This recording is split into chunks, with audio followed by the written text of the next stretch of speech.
Everyone, Saranai. Dear friends of Dhamma, welcome to our English Zoom talk. First, we would like to pay our Buddha Father Spirit Dhamma guidance teacher, and we also like to thank you all for attending this Dhamma Zoom talk. When till we our Arana Buddha Father Dhamma guidance teacher joined us about discuss about Dhamma. Lord Buddha expounded the truth to the humanity as a path to freedom, dedicating the suffering or the unsatisfactoriness or the misery. What we really need in this life is the freedom from dukkha or suffering and be at peace. What is dukkha? If we look at this dukkha closely, we will understand that dukkha is due to the experience of the so-called me. Commonly, we all say I am in dukkha, I am suffering, I am you, unhappy, etc. I am in dukkha, I am in suffering because of so and so.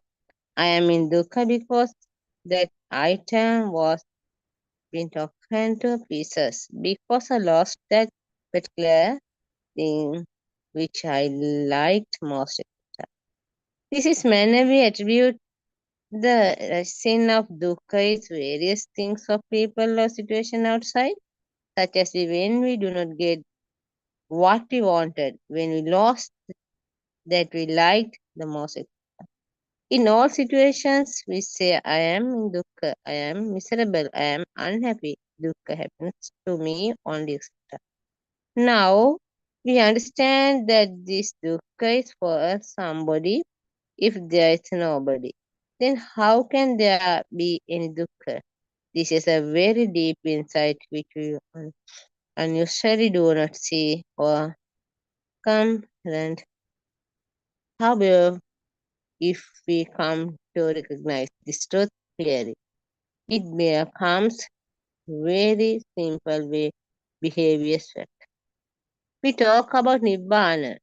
Many try to attain Nibbana or in other words in realize the truth it is so. Extinguishment Nibbana. When there is a fire, there will be an extinguishment of the rise of fuel. In case of an oil lamp, if oil is over and the wick also burned out, the lamp will then automatically catch the wick.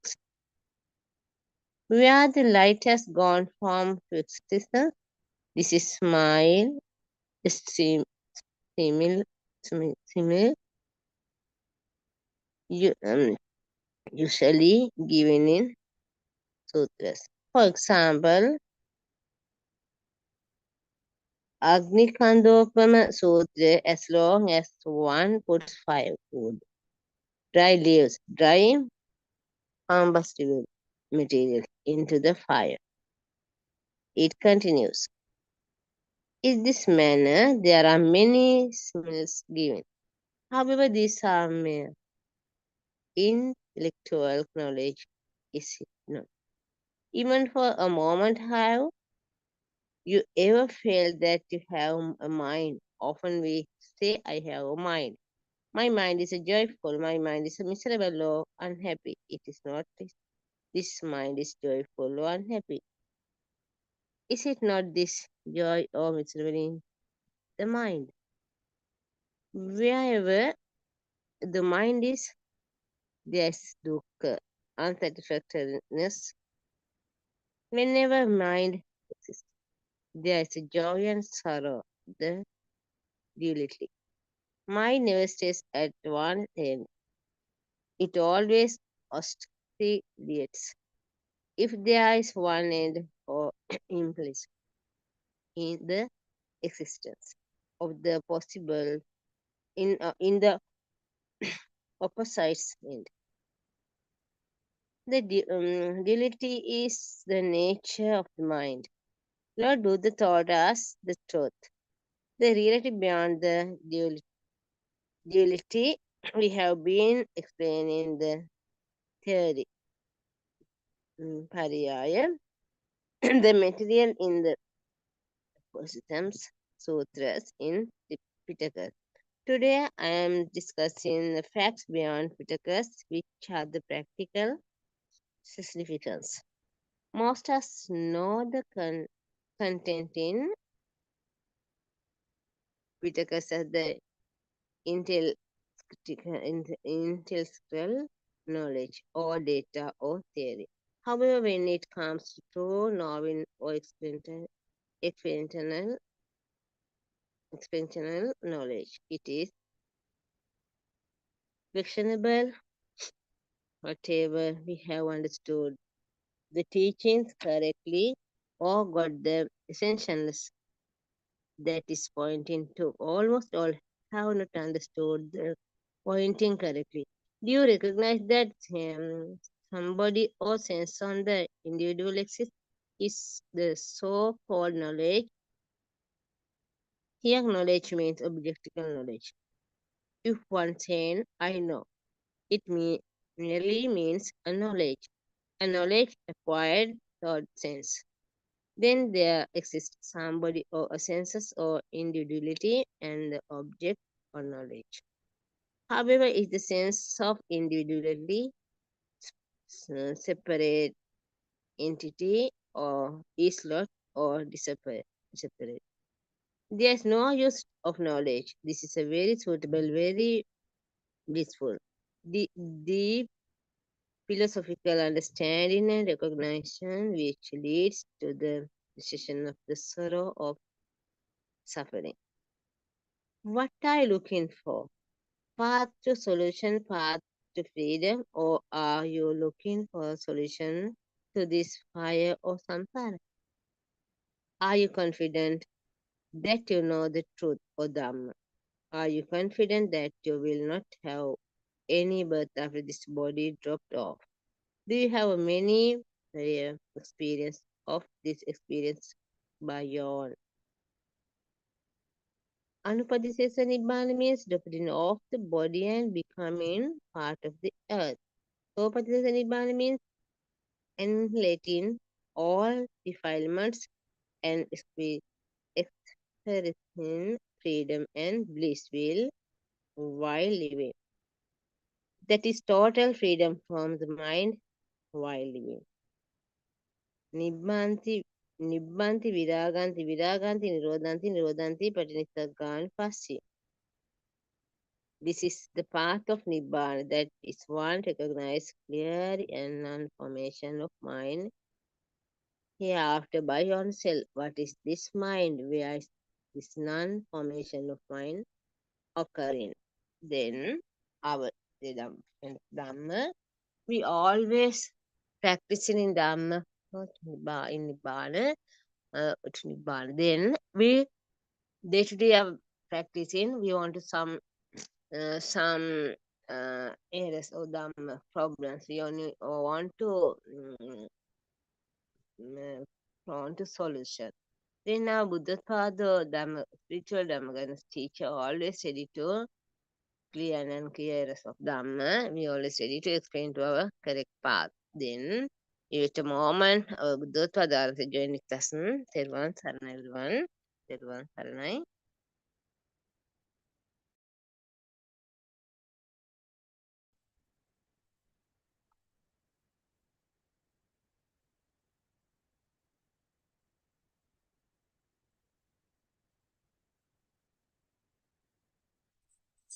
තෙරුවන් සරණයි මෑණියන් වහන්ස. Thirvan Saranai. තෙරුවන් සරණයි ආර්යයන් වහන්ස. Please accept my humble worship. තෙරුවන් සරණයි everyone. I think we have been discussing about the mind creation process, how the mind is formed. Now, little by little, we have understanding that mind is something like a current. it generates at this moment. So we have that understanding. So anyway, we'll try to explain the same thing for you again and again, because you need to start practicing. When you start practice this concept, day by day, this is actually not a theory. This is story of yourself. This is the actual process that taking place within you. So basically, that is none other than senses world. So senses will communicate kind of each other, and it will do certain functions. So the senses create, and the senses helps to create mind. So then and there, when the senses spark, mind is formed. So that mind is the soul. Actually, there is no any other soul.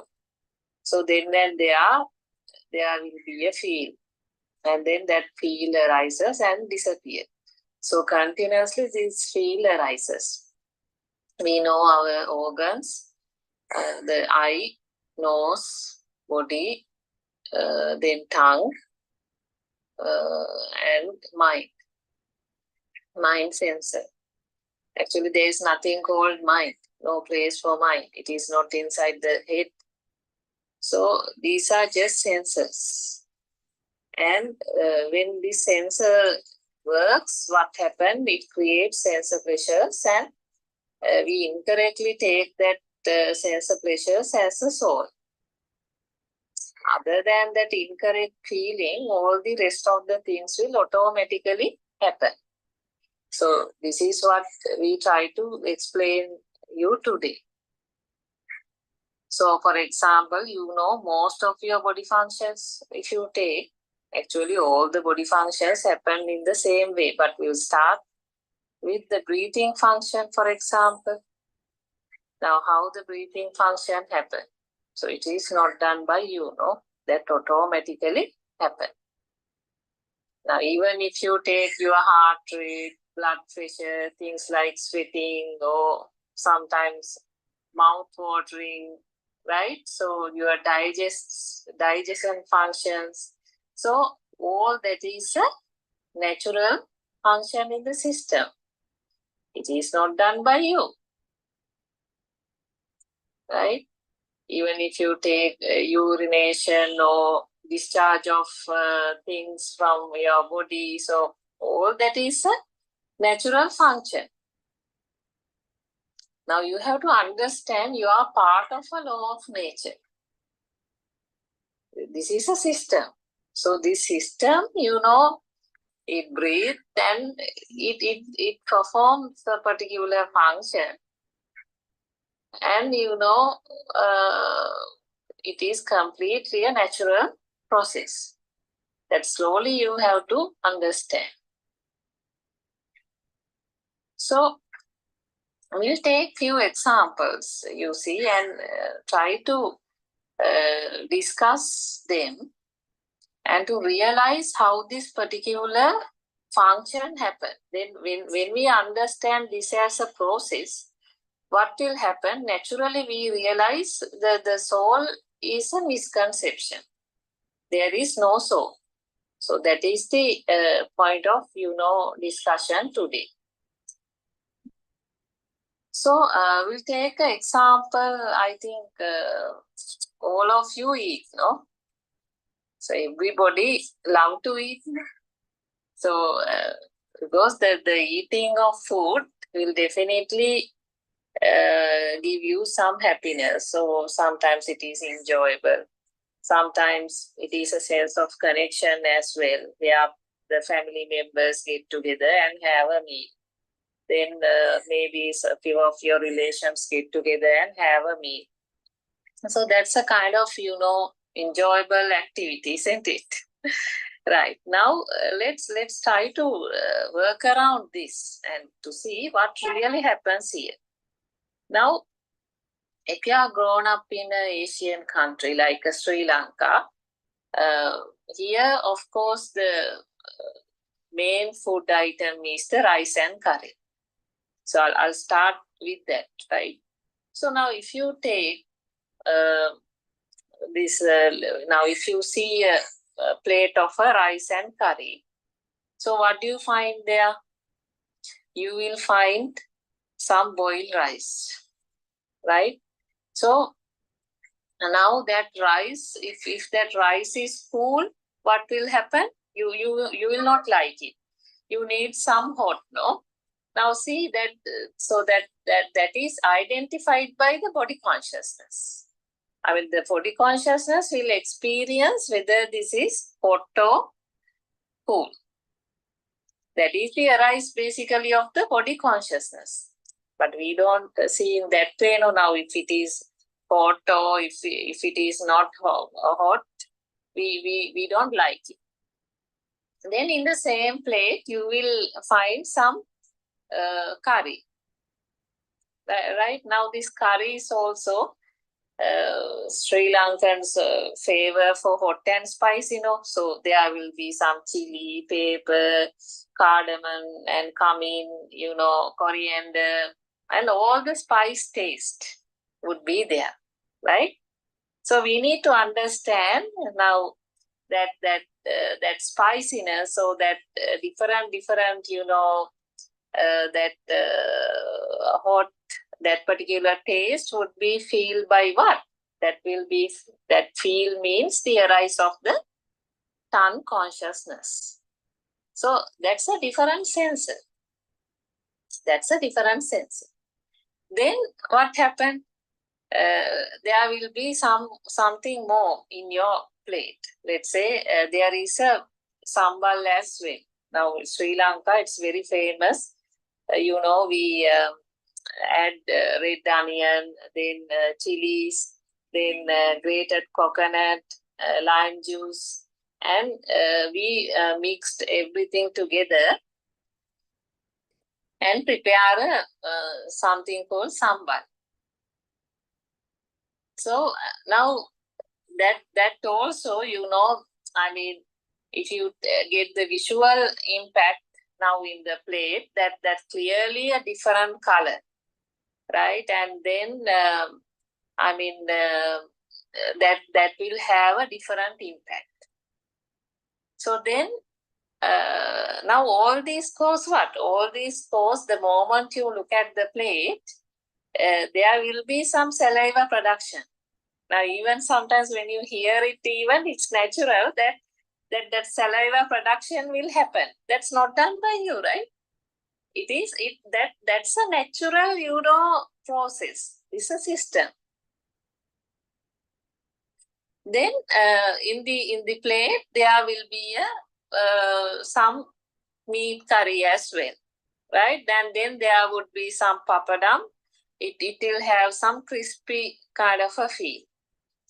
And then there will be, let's say, some fresh chutney or a lime pickle. Now in our plate, we have the boiled rice and the papadam and the meat curry and another curry and also sambal and a lime juice. So this is what we have now in our plate.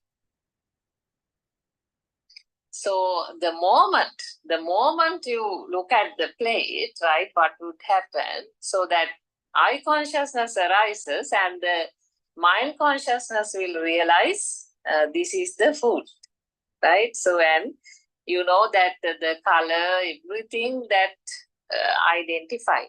Okay, now you identify your mind consciousness arising means what? Mind consciousness have previous experience of papadam, meat, sambal, curry, and chutney, all that experience it has.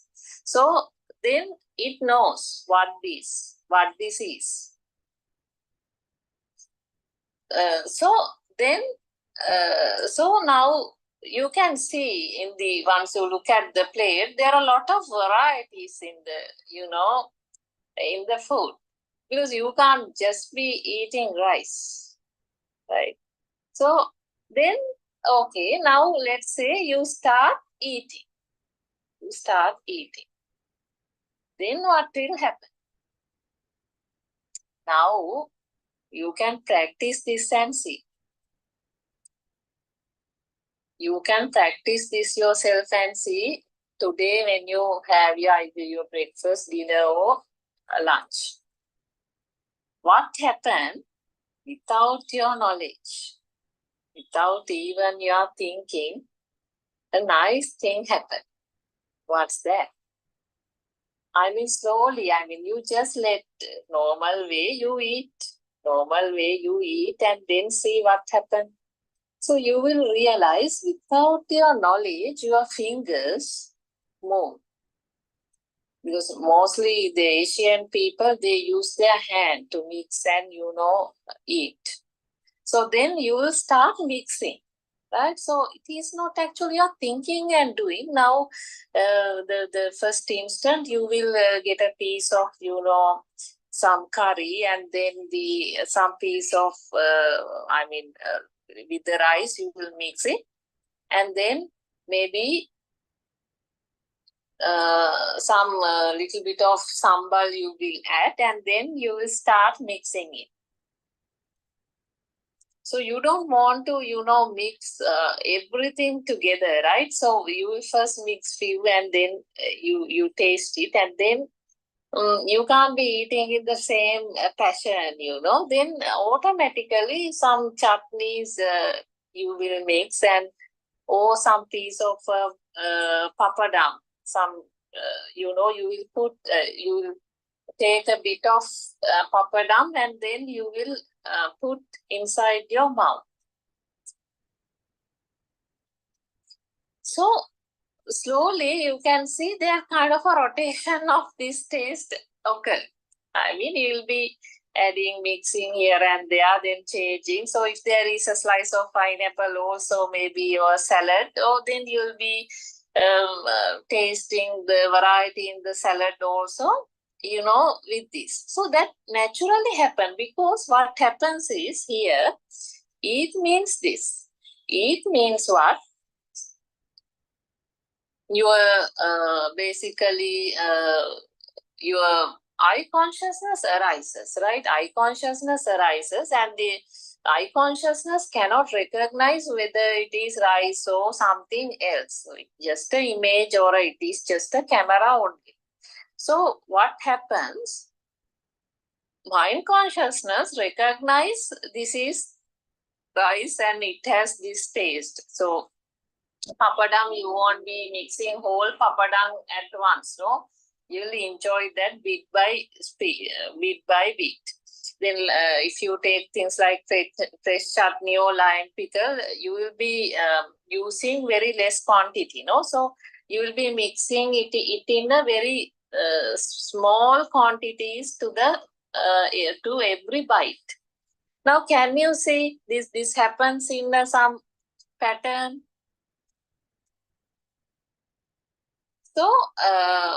So here now kind of a this Ola vibration. Actually, what happens is mind consciousness arise then and there. Then without your knowledge, okay, now enough.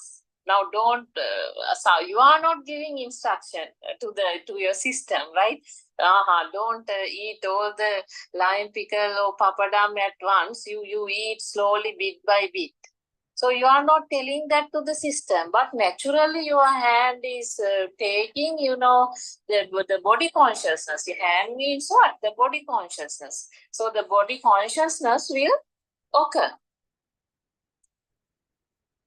So with the help of the mind consciousness, because mind consciousness arises, and then automatically thought comes, okay, do it, that's enough, okay, don't eat that too much, now move, okay, then at the same time what happened, you will chew the food, no? You will chew. So now even when you chew, what happened? That saliva production needs to occur. That's not done by you. That automatically, naturally, that saliva needs to come. Otherwise, you can't chew your food. So then, when you chew your food, what will happen? Now you need to close your mouth, no? And then, and you need to move your tongue, right? So move the tongue from one side to, otherwise you have to move the tongue. You have, if you do not move, what will happen? You can't move the food from one side to another. And then you can feel the jaws also rotating, no? Jaws also rotating slightly. So then you need to chew slowly, no? You have to chew slowly. But you have to do it consistently as well. I mean, just see when you eat what happens. So slowly you will chew, and then consistently you have to chew it. Right? So approximately we know you will chew sometimes more than 20 times in each bite. Because otherwise you can't swallow the food. So naturally you will be chewing it for a while in your mouth. So each bite occur in the same way, no?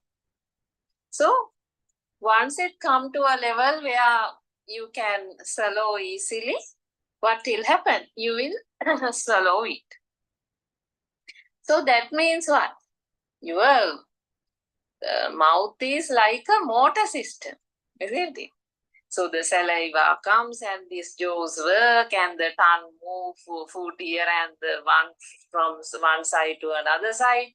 And you know the chew function happen. The teeth also helps. So it's like a motor system. I mean, you are not doing it. So you have to understand it's not done by you. This whole function, it's naturally done because the body consciousness works with the arising of the mind consciousness. Because mind consciousness arise and then body consciousness arise.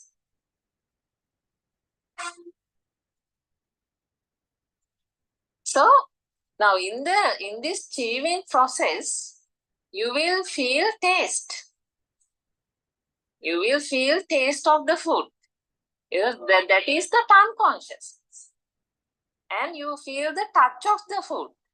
That is the body consciousness. And you feel the smell consciousness as well.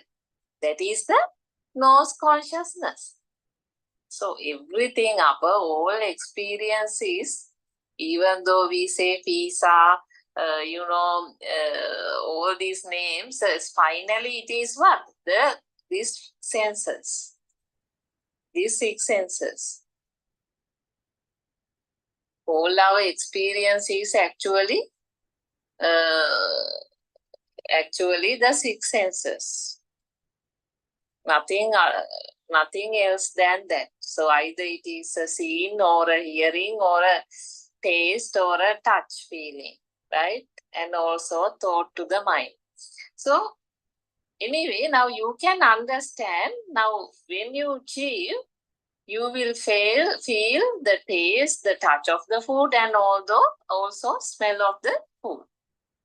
So taste means none other than arising of the tongue consciousness. The touch feel is the body consciousness. Smell means what? The nose consciousness. So now you actually enjoy the food. You automatically crave for the food as well. So you feel I must have this again. Oh, I need to eat more, right? Now your stomach may be full, but still you want to eat more. But now just assume for a moment, don't take this negatively.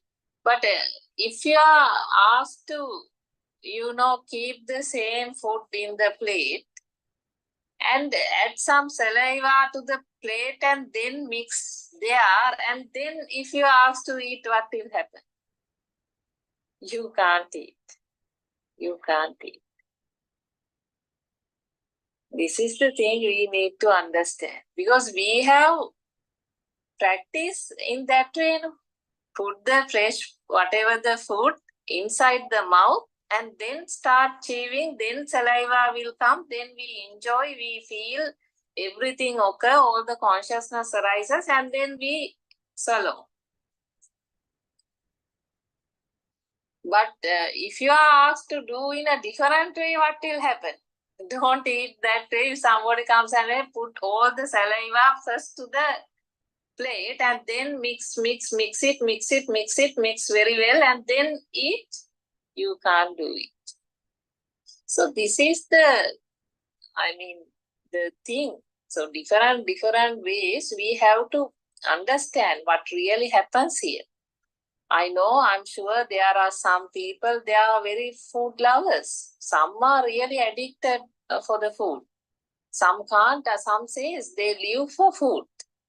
Life is that we have to eat everything, and then they are okay even to die after eating everything. So there are some people who says like that.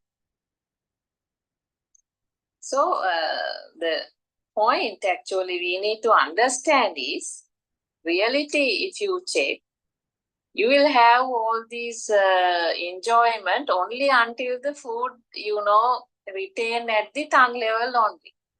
As soon as you swallow and it goes to the stomach, you won't feel anything, no? Actually, if you take, some people spend so much of money on food. Sometimes, they travel long distance to find foods, thinking that there is a soul inside, because they think, because the moment maybe thought will come, try this, try that, and then they think that thought is the soul. Therefore, what they do, they will, they think they are unsatisfied until they fulfill that particular thought, and then they will be, try to spend their time, and also money in searching, sometimes unnecessarily. I'm not saying you have to eat food and you eat it in the very normal way. But there shall not be, unnecessary kind of a appetite or, unnecessary desire. So that's a kind of a craving which occur simply because you think there is someone living inside your body. But now we can understand there is no such person living inside. So if you really see now, the food means that what do you mean by the food addiction? Food addiction is simply based on the environment and the culture your system grown up, because that matters. It is the environment and the culture. So we see the type of food and also the cooking methods are different from country to country. In Sri Lanka, mostly people enjoy rice and curry. But if you take a country like India, they pretty much love for hot food like naan bread, and with some spicy Indian appetizers and some puri, and and some dosas. So those are the Indian foods. And then if you take Chinese, if you are grown up in Chinese as a Chinese person, then Chinese food, maybe they love for noodles, or some stir-fried vegetables. So they are famous, right, for that. Then if you are grown up in maybe, let's say, a country like France, so they will love more for butter, some cream, wine, herbs, vegetables, And so if you take a Japanese person, he might like to have some grilled fish, pickled vegetables. I think they are famous for sushi and, deep fried veggies. right? So they served those with the boiled rice. So can you see now the environment and the culture matters? That means what? Your mind is a habit. The way it is trained, your system accept that particular taste, and taste accepted in your system. So a country like Italy, famous for pizzas, pastas, tomatoes, and there are cheese lovers also, some burgers, seafoods, meats. So all that become their favorites. So the point which I'm trying to discuss here is that depends. I mean, the food what you want will depend upon the way your system trained in the past. So that means the previous vibrations given to your system matters. Now I can remember when I was in abroad, for some couple of days I could not have rice and curry. So even though there were so many foods, varieties there, I was feeling, uncomfortable because I was always happy to have some rice and curry. So now what's that mean? So the way the system change, I mean the way system trained, that matters. And we know some countries, some people love to eat, things like snails, worms, cockroaches, some insects. But there are some people, they don't like it. So there are some meat lovers, and also some people, when they ask to eat meat, they will start vomit. So we have to understand the mind is a collection of habits. So that the feel of this food thought comes naturally. I mean, different thought will come.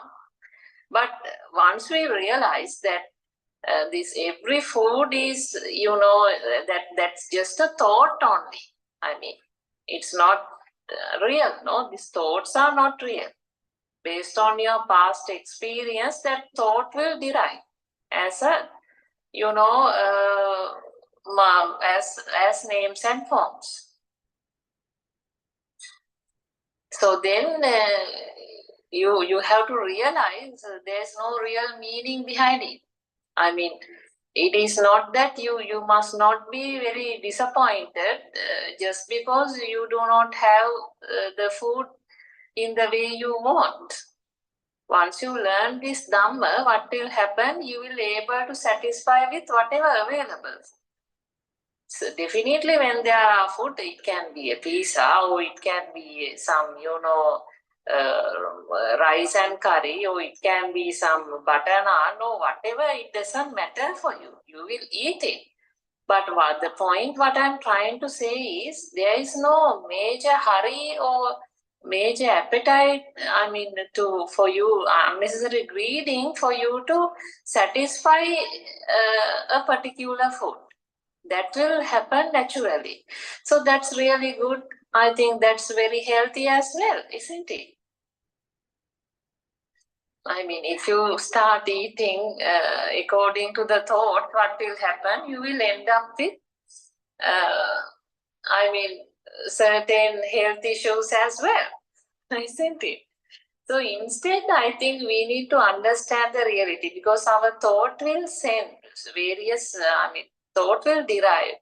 So it will say, okay, you go and get a pizza, or today you can't eat, go for something else. Because that's the nature of the thought.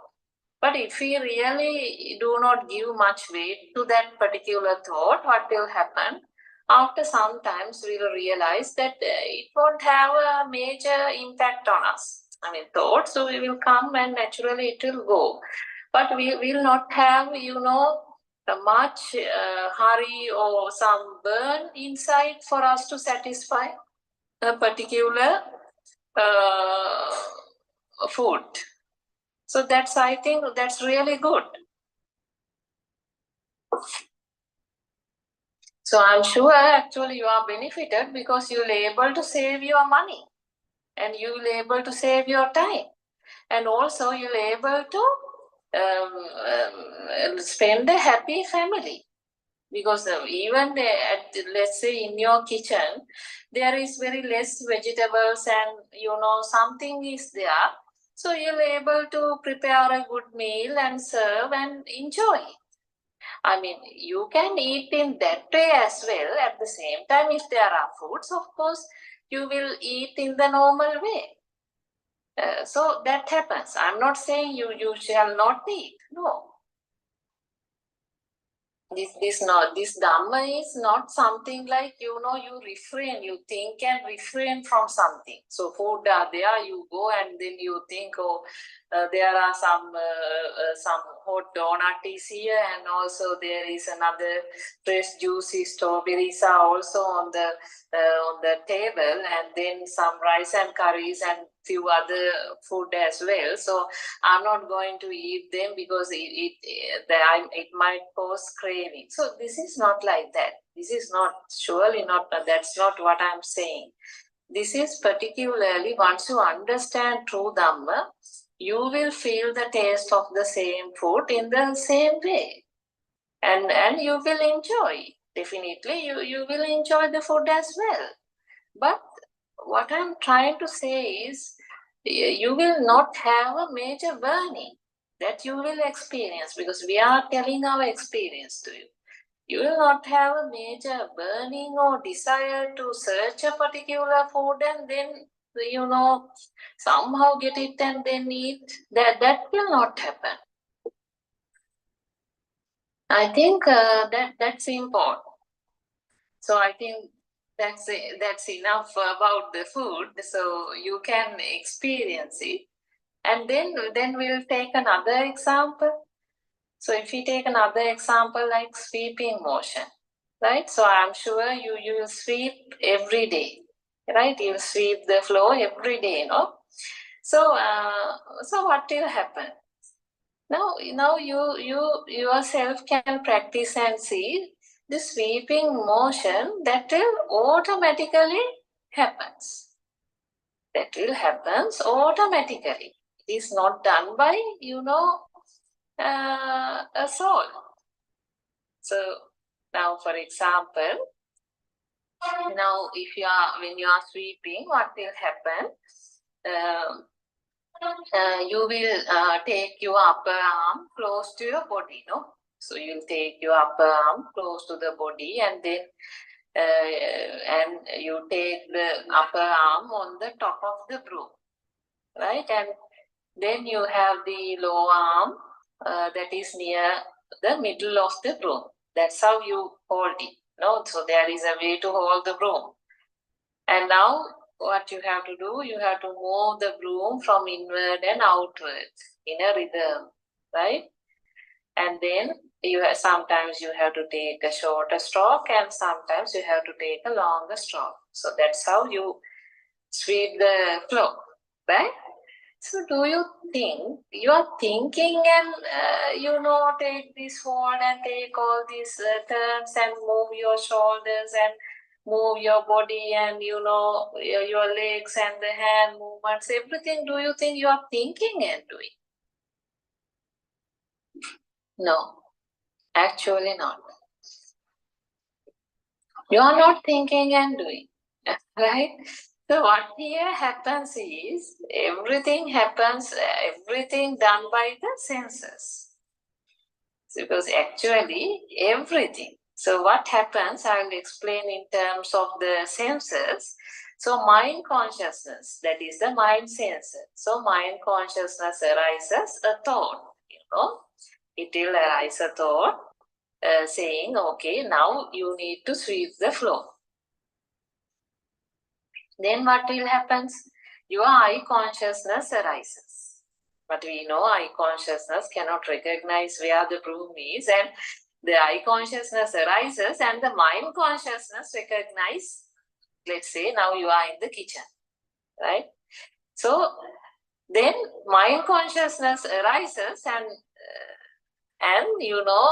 it will have a thought that broom needs to be located, because now you have to find the broom.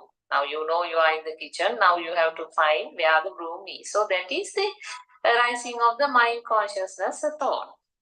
Then what will happen?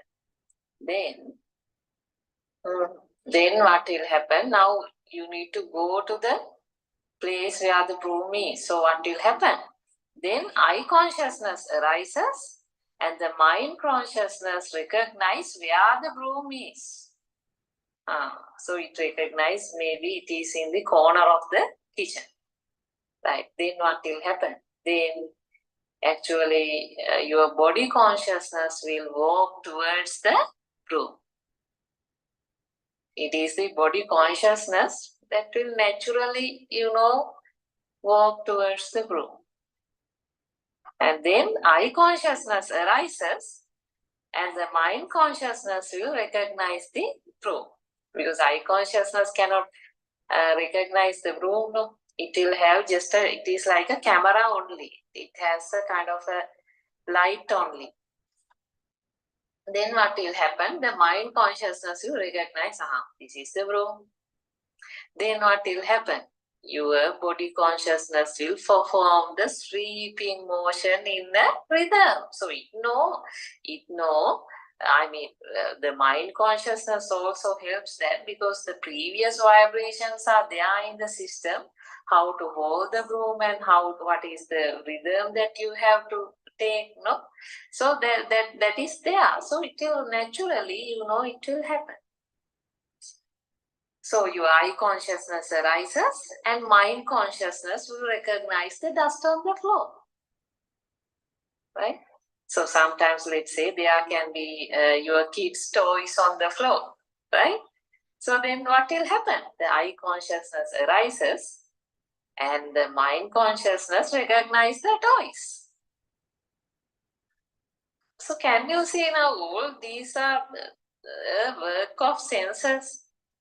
So your world is this. It's just a senses works. It is not actually done by a particular soul. This you can practice and see. Most of your tasks you just do as an action mind. It will happen. It will happen. Once in a while you will think, am I doing? Then you believe, no, there is a soul inside. Then you think in a different thought, this is my doing. I am doing all day, all this work. Still my kids have, put everything on the floor. So I have to clear up this daily. So now see that you are thinking.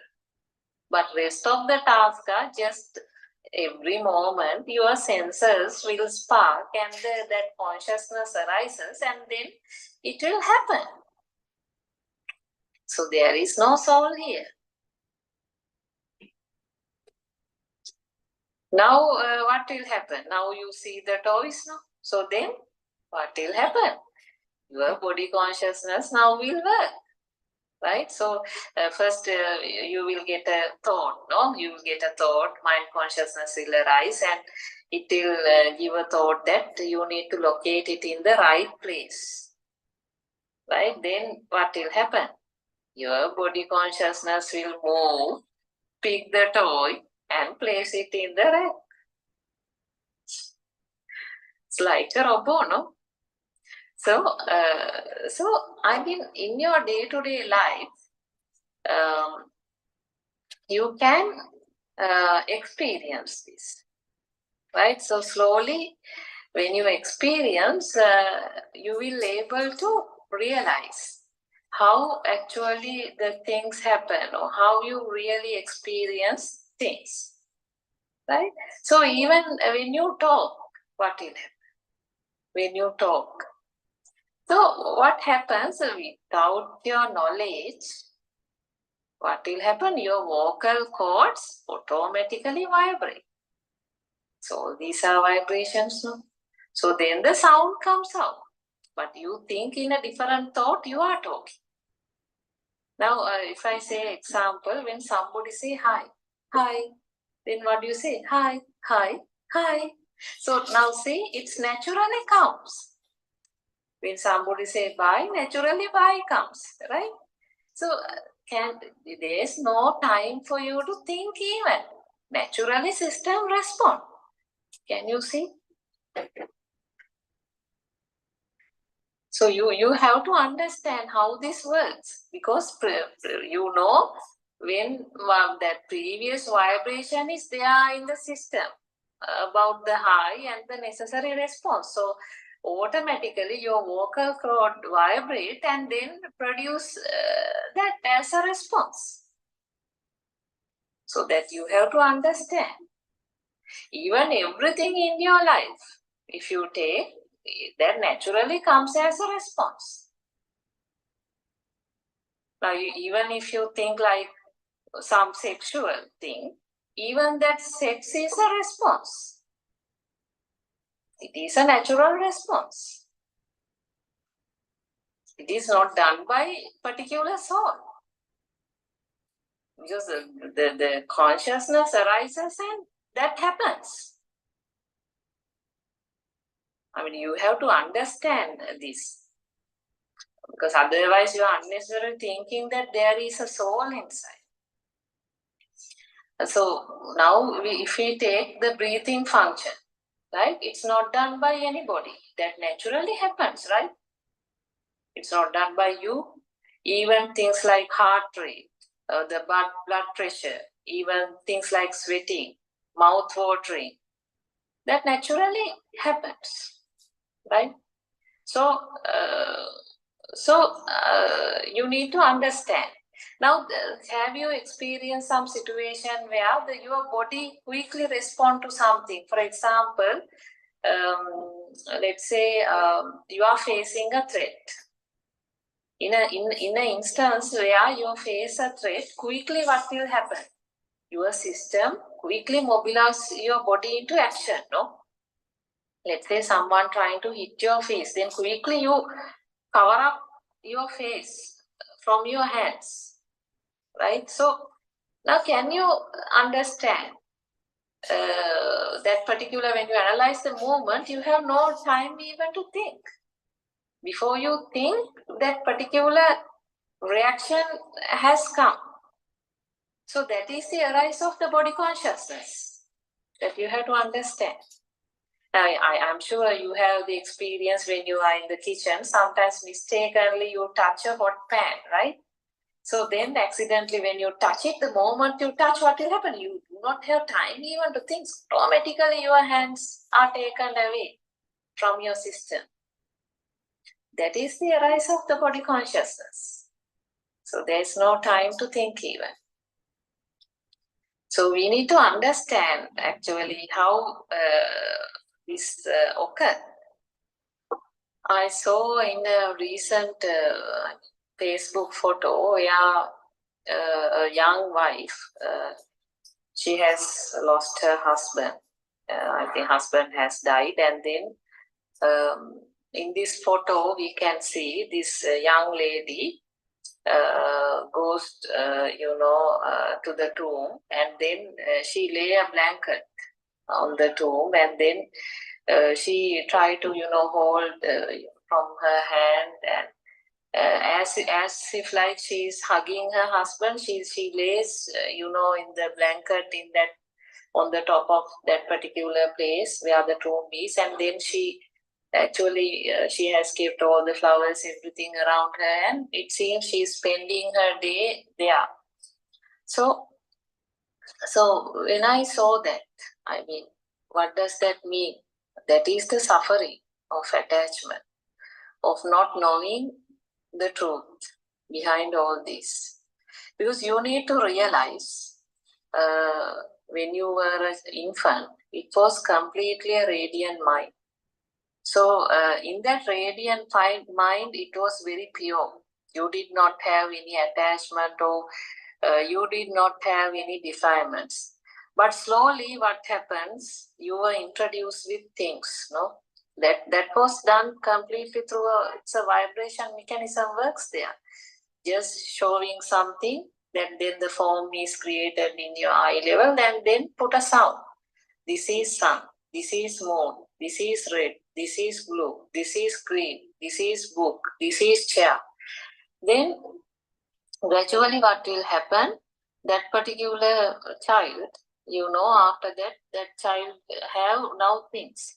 Maybe once it become a child, it has eraser, it has a pencil, it has its own box, a bag, own dress. Then even some another brother maybe takes the pencil, that one yellow. Amma, look, he's taking my pencil. He's taking my eraser. I don't want to do that. So now can you see slowly the attachment built up? Because the things introduced to this radiant mind, and then slowly attachment and the defilements also coming. So this is what happened to us. A young kid who will broke a very valuable necklace will not find a thing there maybe. But once you become elder person, definitely you suffer, you worry too much. So that means what? Over the years, we gradually built up, things. That means gradually what will happen, the attachment and also defilements, the aggregate level of attachments and the aggregate level of defilements also pretty much higher.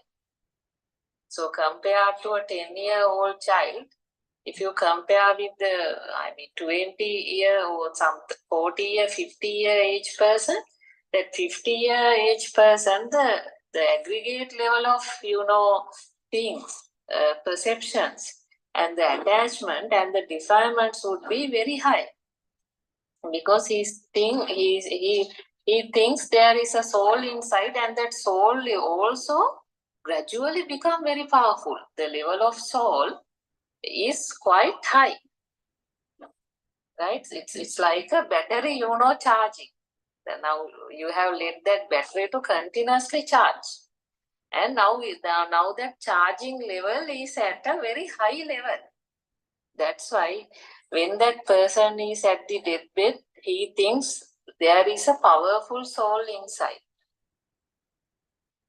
Compared to the child, that particular elderly person will be thinking more. Believing in a self more. So that will have very negative consequences even at the deathbed. Because you can't leave the world, basically. You have a powerful soul inbuilt now.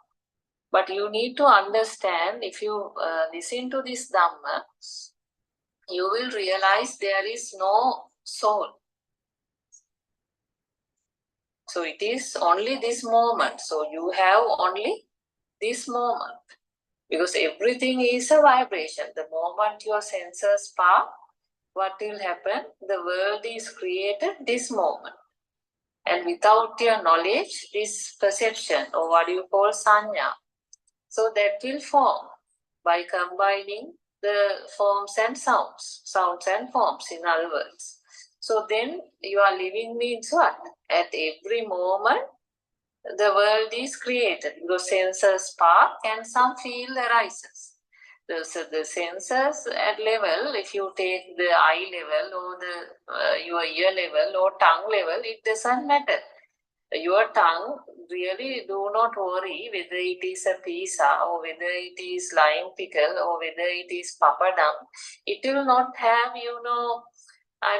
desire for it. It will achieve, and it will swallow whatever your body level, it will swallow everything.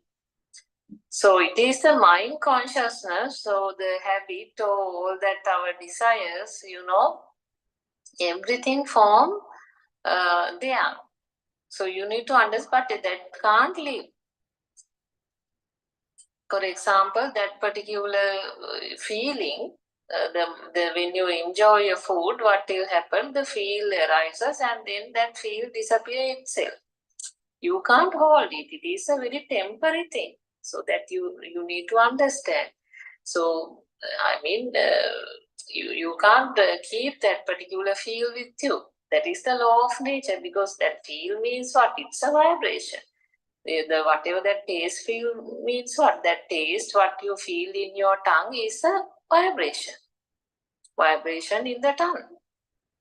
So then that particular, whatever that pizza or the papadam or whatever that chutney is felt in the mind consciousness based on your previous experience. So you need to understand the mind consciousness derive that particular feel based on his previous experience. Actually, you can't taste whatever now you taste now. You can't feel in the mind. Whatever your tongue tastes cannot felt by the mind consciousness at this moment. Because it will be deriving its feeling based on past experience. Because past you have ate maybe pizza. Then what will happen? That particular consciousness felt, as the mind consciousness. So mistakenly you connect the two. You connect whatever the taste, vibration which occur at the tongue consciousness with the felt in the mind consciousness. Because your tongue vibration will not know whether it is a pizza or something else. Whether you like it or not, it won't felt. It will feel the hot spiciness, that's true. But it will not have, doesn't know what it is. So that's why you have to understand this is completely, you are mistakenly, you try to connect the two thinking that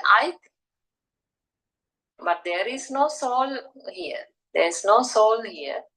So that particular arise of the feel is you can say soul. Because at this moment, some feel arises. When you when you take a one bite, your tongue consciousness arises and the mind consciousness feel.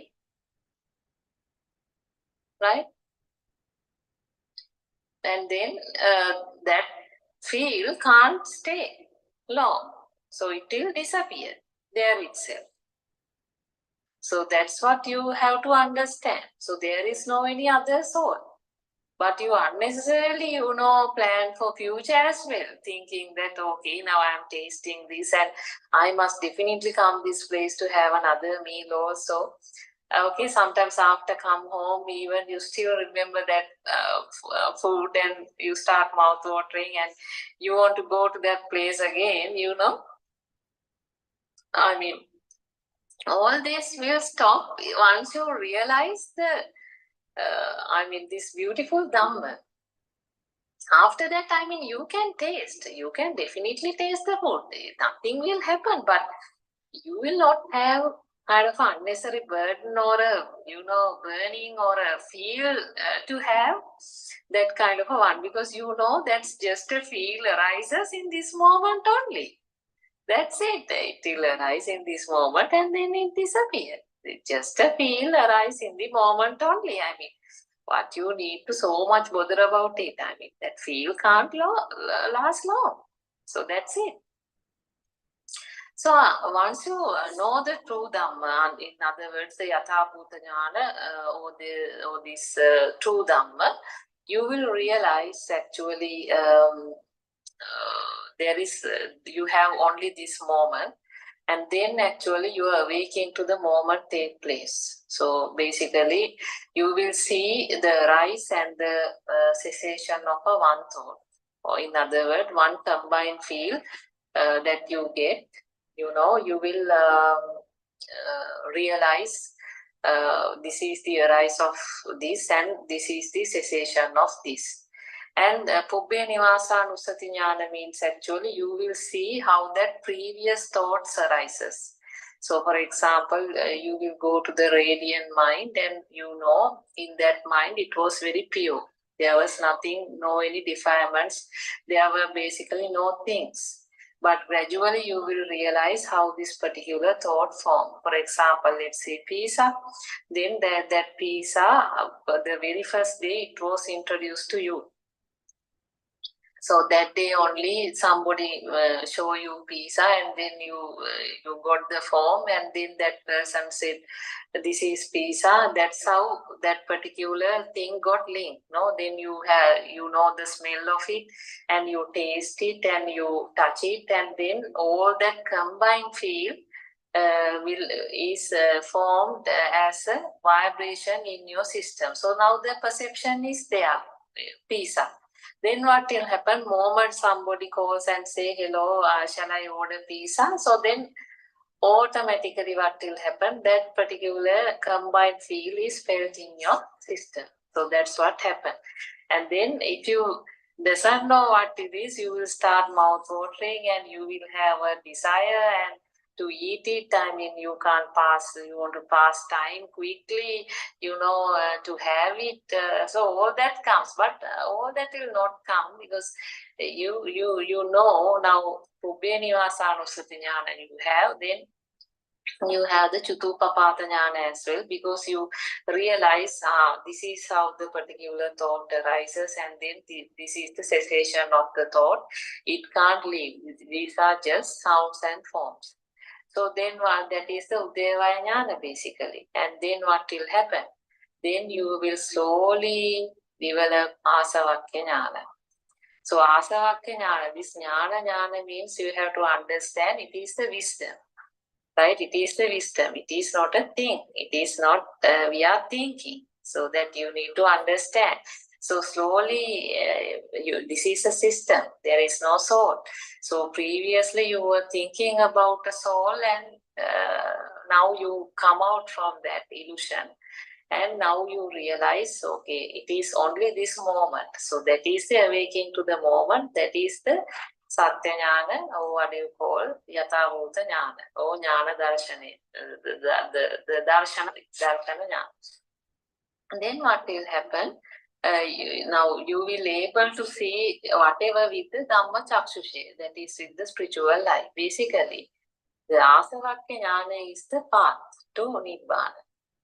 In the sense, you will slowly realize yourself have no major attachment towards the outside things. So you have less ignite towards the outside setup. I mean, you will see the same world in the same way, but you will sometimes in your day-to-day things, you will experience some detachment of yourself from the outside world.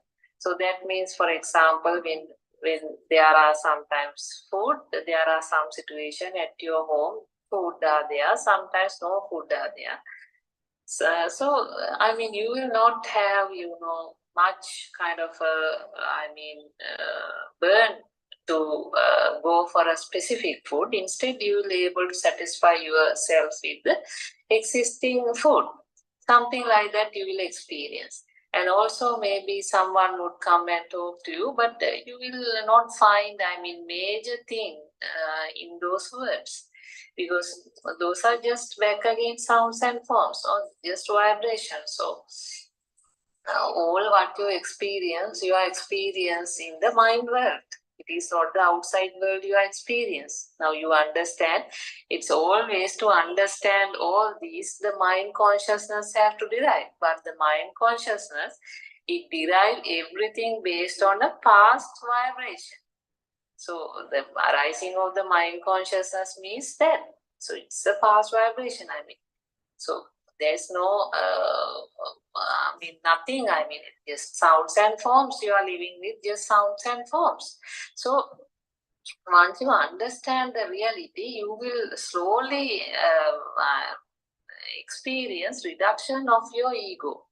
Maybe all the time, let's say when you are invited for a particular party or something, you on the front seat, but now of course you will happily sit peacefully in the back seat as well. You will slowly experience you are very much upset because of that soul or ego, and you had a lot of problems in your life due to that ego. But now you will realize you are very simple, cool, because you have less ego. That ego, actually there is no ego here. There is no soul here. But the problem is, over time, as I explained you earlier, there is some aggregate level of power of ego existing in your system. So that also will naturally fade away throughout the period once you get to know the light of Satyajnana. So with that, it will automatically fade away and you will realize. So you will experience yourself that, okay, it's different. The things are now different. Now I have less burden and I'm pretty much happy and I'm very relaxed. I'm very now cool. So that naturally will come to you. So that is actually Asavakya Jnana. So I think that's enough. We explain you the Trividya, Pubbya Nivasa Nusati Jnana, Chatupapata Jnana and the Asavakya Jnana. So this is the path to freedom, and practice yourself this day to day in your life. So it is Satya Jnana, Krutya Jnana and Prutak Jnana. Basically Satya Jnana is the true Dhamma. And Krutya Jnana is actually, that is the wisdom of seeing. So in your day-to-day life, when you walk, when you drink, or I mean, when you talk with somebody, you can experience this system. It's actually a robo kind of a system. So you will slowly, practice it for a while, and then the Krutak Jnana in the sense where you will felt you are automatically free from outside things, and that's kind of a liberation you will experience without thinking or without any effort. So I think that's enough for today, and we can continue this discussion tomorrow as well. Thank you very much, Dhamma friend. Terwan Saranai. Terwan Saranai. Today we finished our time is over now. Terwan Saranai everyone. Terwan Saranai. Terwan Saranai Terwan